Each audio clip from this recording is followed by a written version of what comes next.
If your YouTube captions are not showing, don't worry. Here's how to fix it quickly. First, open YouTube on your app or browser and make sure you're logged into your account. Now click on your profile icon in the top right corner and go to Settings. From the left menu, select Playback and Performance. Here, find Subtitles and Closed Captions and make sure Always Show Captions is enabled. Also turn on Include Auto-Generated Captions when available. If both options are already enabled, simply turn them off, wait a few seconds, and then turn them back on again. This refresh usually fixes the YouTube subtitles not working issue. Still not working? Then the problem might be cache.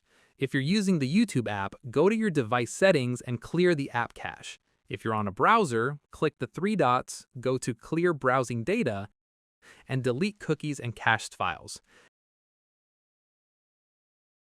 After that, reload YouTube and play your video. Your captions should now appear.